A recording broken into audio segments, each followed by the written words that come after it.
భారత రాజ్యాంగానికి బదులుగా రెడ్ బుక్ రాజ్యాంగం అమలు చేస్తున్న కూటమి ప్రభుత్వం ఉమ్మడి విశాఖ జిల్లా చైర్పర్సన్ జల్లిపల్లి సుభద్ర. అల్లూరి సీతారామరాజు జిల్లా ముంచంగిపుట్టు మండల కేంద్రంలో జరిగిన డాక్టర్ బాబాసాహెబ్ అంబేద్కర్ జయంతి వేడుకల సందర్భంగా ఉమ్మడి విశాఖ జిల్లా పరిషత్ చైర్పర్సన్ జల్లిపల్లి సుభద్ర మీడియాతో మాట్లాడుతూ భారత రత్న డాక్టర్ బాబాసాహెబ్ అంబేద్కర్ భారత రాజ్యాంగం రచించుటలో అణగారిన వర్గాలకు దృష్టిలో పెట్టుకుని అందరికీ రాజ్యాంగంలో సమాన హక్కులు కల్పించారన్నారు. అయితే ఆంధ్ర రాష్ట్రంలో కూటమి ప్రభుత్వం రెడ్ బుక్ రాజ్యాంగం అమలు చేస్తుందని, గిరిజన ప్రాంతంలో గిరిజనుల పరిస్థితి అధ్వానంగా మారాయన్నారు. కూటమి ప్రభుత్వంలో అవినీతి రాజ్యమేలుతుందని, రెడ్ బుక్ రాజ్యాంగం అమలు తప్ప భారత రాజ్యాంగాన్ని అమలు కావట్లేదు అన్నారు. కూటమి ప్రభుత్వంలో మహిళలకు రక్షణ లేదని, రాష్ట్రంలో దుర్మార్గపు పాలన కొనసాగుతుందని ఆమె మండిపడ్డారు. రెడ్ బుక్ రాజ్యాంగాన్ని అమలులో భాగంగా భారత రాజ్యాంగ నిర్మాత అంబేద్కర్ త్యాగాలను ప్రభుత్వం తుంగలో తొక్కిందన్నారు. వైసీపీ పాలనలో రాష్ట్రంలో శాంతి పాలన అందించామని చైర్పర్సన్ అన్నారు. ఈ కార్యక్రమంలో వైసీపీ నేతలు మూర్తి, పద్మారావు, రమేష్, బాబురావు, కమల, సుబ్బలక్ష్మి తదితరులు పాల్గొన్నారు. మేడం, కూటమి ప్రభుత్వంలో గిరిజన ప్రాంతం యొక్క పరిస్థితి ఏ విధంగా ఉంది? డాక్టర్ బాబాసాహెబ్ అంబేద్కర్ యొక్క ఆశయాలు గిరిజన ప్రాంతంలో ఏ విధంగా నెరవేరుస్తున్నారు మేడం? అందరికీ నమస్కారం అండి. ఈరోజు 135వ బాబాసాహెబ్ అంబేద్కర్ గారి జయంతి సందర్భంగా నా ముంచింపుట్టు ప్రజలకు, అదేవిధంగా ఉమ్మడి విశాఖపట్నం ప్రజలందరికీ కూడా పేరు పేరున డాక్టర్ బిఆర్ అంబేద్కర్ గారి జయంతి శుభాకాంక్షలు తెలియజేసుకుంటున్నాను. ఈరోజు ముఖ్యంగా మన రాష్ట్ర ప్రభుత్వం కనుక మనం ఒకసారి చూసుకుంటే, బాబాసాహెబ్ అంబేద్కర్ గారు భారత రాజ్యాంగాన్ని రచించేటప్పుడు అందరినీ దృష్టిలో పెట్టుకొని అణగారిన వర్గానికి, అదేవిధంగా కుల మత తేడా లేకుండా, విభేదం లేకుండా ఎవరికి ఏ రకంగా రైట్స్ ఉండాలనేది రాజ్యాంగంలో పొందుపరిచింది.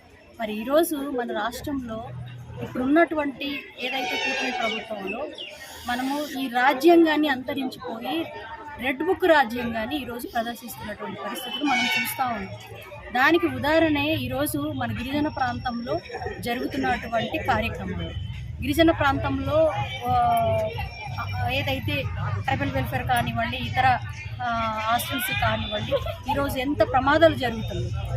కానీ కనీసం కూటమి ప్రభుత్వం ఇప్పటి వరకు కూడా దాని గురించి ఎవరు కూడా ప్రశ్నించే దానికి కానీ దానికి అండగా నిల్చునే పరిస్థితి ఈరోజు లేదు.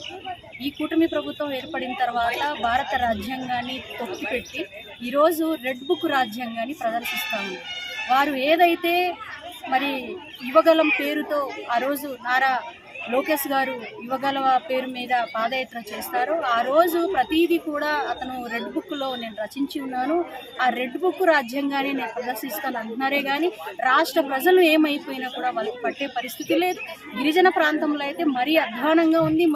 మీరు మొన్నే ఒక పేపర్లో మీరు చూసి ఉంటారు, అలాగే మీడియా ముందు కూడా చూసి ఉంటారు. గిరిజన ప్రాంతంలో ఉద్యోగస్తులు కానివ్వండి, లేదంటే ఇప్పుడున్నటువంటి నాయకులు కానివ్వండి, అనేక మంది ఎన్ని దారుణంగా ఈరోజు ప్రజలకు మాయమాటలు చెప్పి వాళ్ళ దగ్గర నుంచి డబ్బులు వసూలు చేసే కార్యక్రమాలు కూడా చూశారు.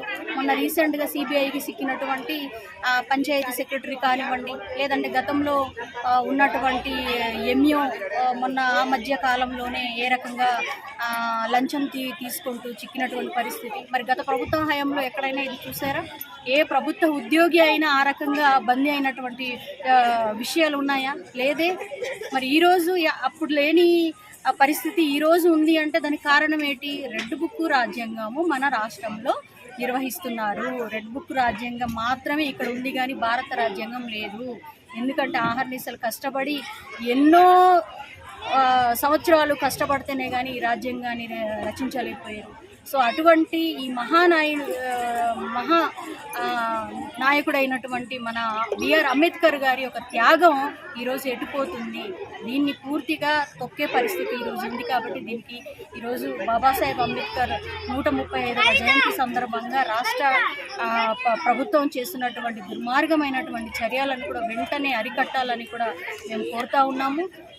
ఇక మీదటైనా కూడా కళ్ళు తెరుచుకొని భారత రాజ్యాంగంలో ఉన్నటువంటి పద్ధతుల్ని అనుసరించి రాష్ట్రంలో ఉన్నటువంటి ప్రజలందరికీ కూడా మాకు రక్షణ కల్పించండి. మరి ముఖ్యంగా మహిళలకి రక్షణ లేకుండా పోయింది. మనం ఈ మధ్య కాలంలో మన రాష్ట్రంలో కనుక చూసుకుంటే అనేక సందర్భంలో కూడా ఈరోజు అంటే ప్రతిరోజు 2-3 మీద కూడా ఈరోజు అత్యాచారము, హత్య, అలాగే దారుణమైనటువంటి మర్డర్లు చేసే కార్యక్రమాలు చేస్తూ ఉన్నారు. సో దీన్ని బట్టి బాబాసాహెబ్ అంబేద్కర్ ఒక ఆశయ సాధన కూడా కుంటపడింది అని కూడా మేము ఈ సందర్భంగా తెలియజేస్తున్నాం.